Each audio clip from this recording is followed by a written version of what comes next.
અંબાજીના પાડલિયાની અંદર જે વનકર્મીઓ અને પોલીસ કર્મીઓ વચ્ચે ઘર્ષણ થયું હતું એ મામલે હવે ચૈતર વસાવા મેદાને આવ્યા છે। ખાસ કરીને હવે ચૈતર વસાવાએ કહ્યું છે કે આ મામલે આર પારની લડાઈ કરવામાં આવશે। વિગતે ચર્ચા કરીએ સમગ્ર વિષયની। નમસ્કાર, હું હંસિની અને તમે જોઈ રહ્યા છો નિર્ભય ન્યૂઝ। ગુજરાતમાં છેલ્લા ઘણા સમયથી આ મુદ્દો ચર્ચામાં આવ્યો છે। એવામાં ખાસ કરીને હવે ચૈતર વસાવા પણ ક્યાંક મેદાન આવ્યા છે। ખાસ કરીને આપણે જોયું હતું કે ચૈતર વસાવાનું એવું કહેવું છે કે ગોરા અંગ્રેજોને પણ ભગાડી દીધા છે, તો તમારા જેવા કાળા અંગ્રેજોને પણ અમે ભગાડી દઈશું। આદિવાસી જંગલને લઈને વાત કરવામાં આવી છે અને ખાસ કરીને એવું પણ કહેવામાં આવ્યું છે કે જો હવે હેરાન કરશો તો પછી તીર કામઠા ઉપડતા પણ વાર નહીં લાગે, કોઈને છોડીશું નહીં અને હવે આર પારની લડાઈ કરીશું, એવી વાત ચૈતર વસાવા દ્વારા કરવામાં આવી છે। વધુમાં આ વિષયને લઈને ચૈતર વસાવાએ શું કહ્યું સાંભળીએ। જ્યારે જાન્યુઆરીમાં રૂપસિંહ જેમની આગેવાનીમાં 1868 માં અહીંયા યુદ્ધ થયું, અંગ્રેજોની લશ્કર અને અહીંના સ્થાનિક રજવાડાના લશ્કર સામે યુદ્ધ છેડ્યું। આપને બધાને ખબર છે 14 ફેબ્રુઆરીના રોજ આ વિસ્તારને સ્વતંત્ર રાજ્ય જાહેર કરવામાં આવ્યું। 1868 ની 14 ફેબ્રુઆરી આદિવાસીઓનું સહાયત રાજ અહીંયા જાહેર થયું। ત્યારબાદ 16 ફેબ્રુઆરીના રોજ બ્રિટિશ લશ્કર અહીંના દેશી રજવાડાઓ અને કેટલાક દાહોદમાં સ્થપાયેલી ભીલ પલટનને સાથે રાખીને વધેડ ગામમાં આક્રમણ થયું। વધેડ ગામમાં આક્રમણ થયું। આપણા નાયક ક્રાંતિકારીઓએ, આપણા ભીલ ક્રાંતિકારીઓએ પછી પણ 1 મહિના સુધી અંગ્રેજી શાસન સામે લડત આપી। 1 મહિના સુધી અંગ્રેજી શાસનને હંપાવી અને છેલ્લે 15મી માર્ચ 1868 ના રોજ આપણા ક્રાંતિકારી લોકોને પકડી લેવામાં આવ્યા અને એ લોકોને જાંબુઘોડા નારુકોટમાં લઈ જવામાં આવ્યા। 15 દિવસ બાદ એટલે કે 31 માર્ચના રોજ 31 માર્ચ 1868 ના રોજ અહીંયા નવી કોર્ટ ચાલુ કરવામાં આવી અને 15 દિવસ સુધી મુકદ્દમો ચાલવામાં આવ્યો અને 15 દિવસ બાદ એટલે કે 16મી એપ્રિલના રોજ આપણા રૂપસિંહ નાયક, જોરિયા નાયક, બાબલિયા નાયક, બાબરિયા નાયક, રવજી નાયક જેવા 5 ક્રાંતિકારીઓને ફાંસીના માંચડે પર ચડાવી દેવામાં આવ્યા। સાથીઓ, ઇતિહાસ તો ત્યાં સુધી કહે છે જ્યારે આપણા 5 યોદ્ધાઓને એકી સાથે ફાંસીના માંચડા પર જાંબુઘોડા અને નારુકોટમાં ચડાવવામાં આવ્યા, તે દિવસે ફાંસીનો માંચડો પણ તૂટી ગયો હતો। એ આપણા પૂર્વજોની તાકાત હતી સાથી। 5 લોકોને ફાંસીના માંચડા પર ચડાવી દીધા અને ભાઈજી બારિયા એમની સાથે 42 જણોને આજીવન સજા ફરમાવવામાં આવી। ત્યારે સાથીઓ, મને ગર્વ થાય છે કે તમારા ગામોમાં જે ક્રાંતિ થઈ, જળ જંગલ જમીનના અધિકારોની ક્રાંતિ થઈ, સ્વતંત્ર સેનાનીઓની ક્રાંતિ થઈ, સ્વતંત્રતા માટે ક્રાંતિ થઈ, ત્યારે મારી સામે આ ધરતી પર એમના પૂર્વજોના, એમના ઇતિહાસના વંશજો મારી સામે ઉભા છે। તો આ ચૈતર વસાવા તમને બધાને હું નમન કરું છું। ત્યારે સાથીઓ, આજે તમે જોયું હશે આ જંગલ ખાતાવાળા આપણા વિસ્તારોમાં આવે છે અને આપણને કહે છે કે ભાઈ આ જંગલ ખાલી કરો, આ જંગલ ખાતાની જમીન છે। હમણાં પડલિયામાં આપણી એક બેનનું ઘર તોડી નાખવામાં આવ્યું, આપણા લોકોને લાઠીચાર્જ કરવામાં આવ્યો, ટીયર ગેસ છોડવામાં આવ્યા, 50 રાઉન્ડ ફાયરિંગ કરવામાં આવ્યું। ત્યારે આ સરકારોને કહેવા માંગુ છું, અમારા પૂર્વજો અંગ્રેજો સામે પણ ઝૂક્યા નથી, એ ગોરા અંગ્રેજોને પણ અમે હરાવી દીધા છે।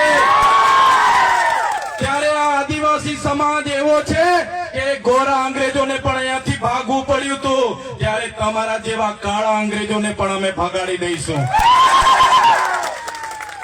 ત્યારે જંગલ ખાતાને કહેવા માંગીએ છે, તમારો જંગલ ખાતાનો કાયદો 1864 માં અંગ્રેજોએ બનાવ્યો હતો, તેની સામે પણ રૂપસિંહ નાયક અને અહીંના ભીલો લડ્યા હતા અને તમારું જંગલ ખાતું 1927 માં બનાવવામાં આવ્યું છે અને આ આદિવાસી હજારો વર્ષથી આ જંગલોમાં રહી છે। આ જંગલ આદિવાસીઓ બનાવેલું છે। આ જંગલ અને આદિવાસી તમારા ખાતા પહેલા પણ છે। આ જંગલ અને આદિવાસી સરકારથી પણ પહેલા અહીંયા આવેલા છે। ત્યારે મારા આદિવાસી સમાજને અહીંયા હેરાન કરવાની કોશિશ કરશો, અમારી જળ જંગલ અને જમીન છીનવવાની કોશિશ કરશો તો તીર કામઠા અને ભાલા અને પાલિયાને ધારે અહીંયા લઈને તીર કામઠા ચાલશે। અમે કોઈને છોડીશું નહીં.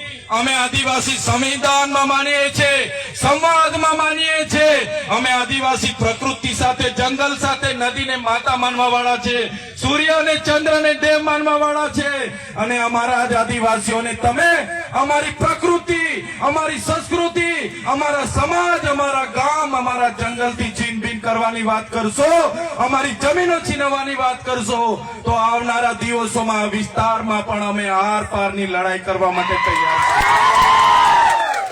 ત્યારે સાથીઓ જોઈ લો તમે, એક પ્રકારનો આપણો બિરસા મુંડા ભગવાનનો ઇતિહાસ છે, રૂપસિંહ નાયકની જેમ આપણા ગુરુ ગોવિંદજીનો ઇતિહાસ છે.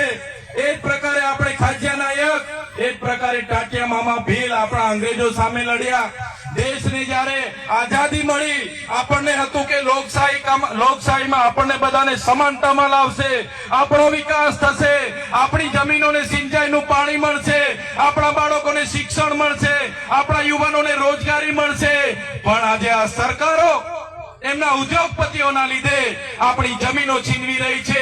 ત્યારે મારા આદિવાસી ભાઈઓ, મારા એસટી સમાજના ભાઈઓ, મારા ઓબીસી વર્ગના ભાઈઓ, આજે આપણી જે પ્રકારે આબાદી છે એ પ્રકારે આપણી હિસ્સેદારી નથી. ત્યારે આવનારા દિવસોમાં આ સામંતશાહી લોકો માટે, આ સામંતશાહી લોકોમાં હક અને અધિકાર લડવા માટે આપણે બધાએ આવનારા દિવસોમાં રાજનીતિમાં આવવું પડશે. રાજનીતિમાં ક્યાં સુધી આપણે અન્યાય વેઠીશું? આઝાદીના 78 વર્ષ થયા.